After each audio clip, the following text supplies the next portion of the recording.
Bankman-Fried is a master of deflection, Securities lawyer says. James Murphy said the FTX founder has used his interviews with the media to say falsely that his actions weren't intentional. Former FTX CEO Sam Bankman-Fried's attempts to change the narrative won't prevent his imminently unavoidable day in U.S. court, said James Murphy, former founder and chairman of financial services law firm Murphy McGonigle. What he's trying to do is creating narrative that he didn't do anything wrongful with intention, because that's what gets you prosecuted criminally, Murphy said on CoinDesk TV's First Mover on Monday. Bankman-Fried is coming under fire for his attempts at using the media to form his own version of events. That comes as crypto exchange FTX faces bankruptcy proceedings, after a CoinDesk report revealed that Alameda Research, an affiliated trading firm that Bankman-Fried also owned, held substantial amounts of FTX's native token, FTT, on its balance sheet, a con game.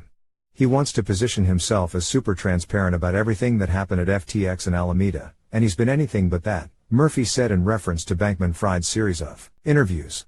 He is a master of deflection, and you see this often with con men who really believe they can convince the world of what they're saying, Murphy said. Despite Bankman-Fried's attempts at being transparent, the disgraced CEO isn't actually answering reporters' questions, according to Murphy. Last week, New York Times columnist Andrew Ross Sorkin probed Bankman-Fried, albeit with a significant number of handicaps in place. Sam Bankman-Fried was not under oath. He wasn't even in the same room, so you can't really cross-examine him, Murphy said, adding that although Sorkin asked a number of questions Murphy would have asked, Bankman-Fried continued to deflect. He would simply answer a completely different question, Murphy said. Bankman-Fried, whose media appearances has gone against the advice of his attorneys, could be facing criminal charges if a court determines that he was intentional about mishandling customer funds. So far, however, Bankman-Fried has been careful about his responses, which Murphy said is an attempt to portray his actions as negligence rather than intentional wrongdoing. Solid case.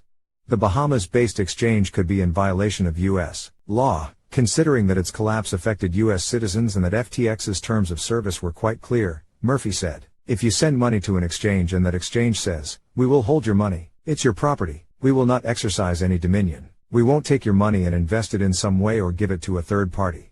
That's fraud," Murphy said. The case is quite solid, he added, noting the amount of evidence already made public, including the affidavit from FTX replacement CEO John Ray III and the special software that was deployed in hopes of obscuring transaction activity, is a real telltale sign prosecutors love to show.